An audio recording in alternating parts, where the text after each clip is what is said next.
देशवासियों को मेरा नमस्कार। आज की अनोखे वचन अद्भुत ज्ञान की श्रृंखला में मैं आपको बताने जा रहा हूँ कि अब डरने की बजाय हिम्मत बढ़ाने की आवश्यकता है। लॉकडाउन समाप्त होने के बाद देश में 1 जून से अनलॉक 1 प्रारंभ हो चुका है, लेकिन अनलॉक 1 में अपेक्षानुसार ही संक्रमितों की संख्या भी बढ़ी है। लेकिन फिर भी अब आवश्यकता है कि सरकारें, मीडिया, इलेक्ट्रॉनिक मीडिया, विविध न्यूज़ चैनल्स, जिले और सरकार, शहर का प्रशासन नागरिकों को डराने की बजाय उनकी हिम्मत बढ़ाए, हौसला अफजाई करे। तभी इस देश की अर्थव्यवस्था मजबूती के साथ आगे बढ़ पाएगी, जो कि इस समय सबसे ज़्यादा ज़रूरी है। अब सभी संचार माध्यम जिनकी पहुंच नागरिकों तक है का कर्तव्य बनता है कि वह इस काम में लग जाएं, जिससे नागरिकों के दिल और दिमाग से कोरोना का भय दूर हो और नागरिक अपने अपने कामों में लग जाएं।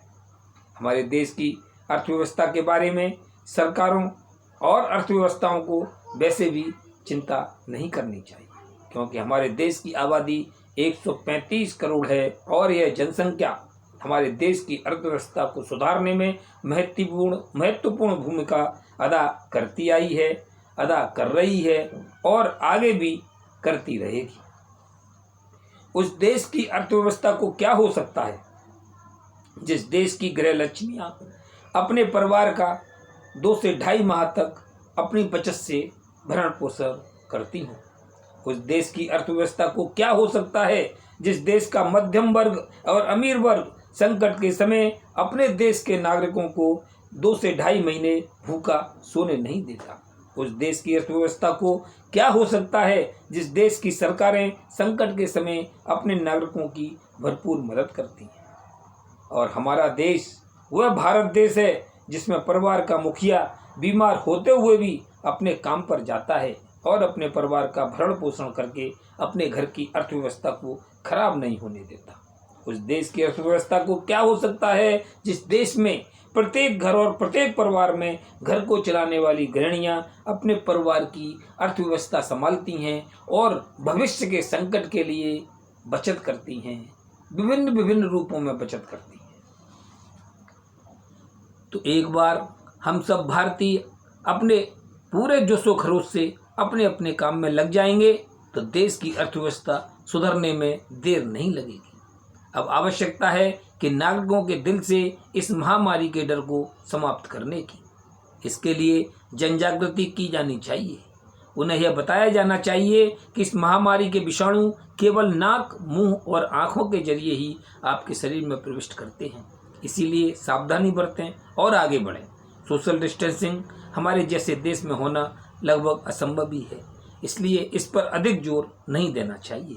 हमारी भारतीय संस्कृति कुछ ऐसी है कि जिसमें सोशल डिस्टेंसिंग थोड़ी मुश्किल प्रतीत होती है। इसलिए अब यह बताना चाहिए कि हम सोशल डिस्टेंसिंग क्यों करवा रहे हैं, उन कारणों का ध्यान रखें। सैनिटाइजर्स व मास्क की क्यों लगाने चाहिए यह भी बताना जरूरी है, क्योंकि अधिक मात्रा में सैनिटाइजर उपयोग करने से विपरीत परिणाम सामने आ सकते हैं और अधिक देर तक मास्क लगाना भी खतरनाक हो सकता है।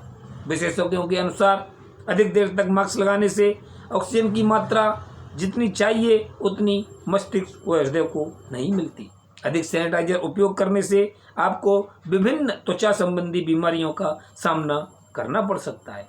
इसीलिए जहां जरूरी हो वहां मास्क लगाएं और जब कभी बाहर से आएं तो साबुन से हाथ अच्छी तरह धोएं। सैनिटाइजर केवल अपने हाथ में यदि विषाणु हैं उन्हें समाप्त करता है, उन्हें आपके हाथ में आने से नहीं रोकता।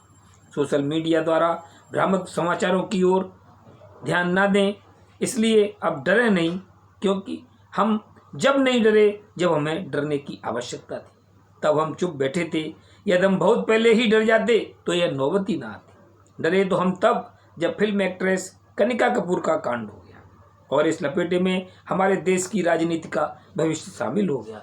और भारत में तभी मालूम हो पाया कि कोरोना आने वाला है।